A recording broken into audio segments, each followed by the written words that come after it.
Hello' guys welcome back to my new video' তো যিহেতু আমাৰ পৰীক্ষা শেষ হ'ল আৰু সেইবুলি মই অকণমান ফুৰিবলৈ ধেমাজিৰ পিনে ওলাই আহিলোঁ আৰু ইয়াত আহি পিনি আমি ভাইটিৰ মুখত গম পালোঁ যে ইয়াত বোলে অখণ্ড ভাগৱত হৈ আছে। সেয়েহে আমি ভাগৱত পাঠকে চাওঁগৈ বুলি অকণমান ওলাই আহিলোঁ। তো ব'লক আমি এতিয়া যাওঁ অখণ্ড ভাগৱত পাঠ চাবলৈ। তো আমি আহিলোঁ ভাগৱত পাঠ চাবলৈ ধেমাজি ৰেলৱে ষ্টেচনৰ পিছফালৰ গলিটোৱেদি। যিহেতু এইকেইদিন বৰষুণৰ বাবে এইবিলাক ৰাস্তাত বোকা পানী হৈ আছিলে।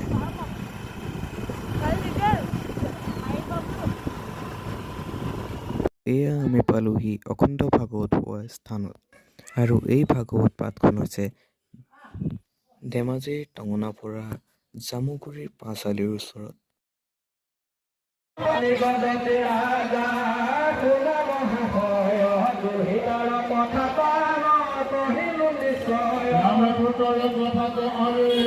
আৰু এয়া আমি জোতা খুলি ভিতৰলৈ বুলি সোমাই আহিলোঁ আৰু চাওক কি সুন্দৰকৈ এই ভাগৱত পাঠখন পালন কৰা হৈছে।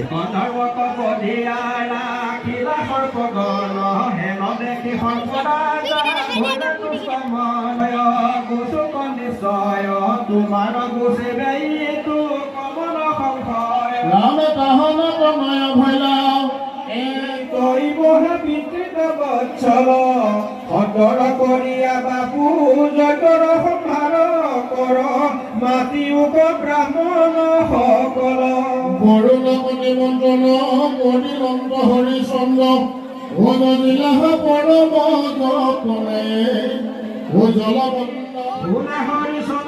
গাইজ এয়াই হ'ল অখণ্ড ভাগৱত পাঠ। যদি ভিডিঅ'টো ভাল লাগিলে ভিডিঅ'টোত লাইক এটা কৰিব আৰু চেনেলটো ছাবস্ক্ৰাইব কৰিবলৈ নাপাহৰিব। ধন্যবাদ। For watching and don't forget to like and subscribe.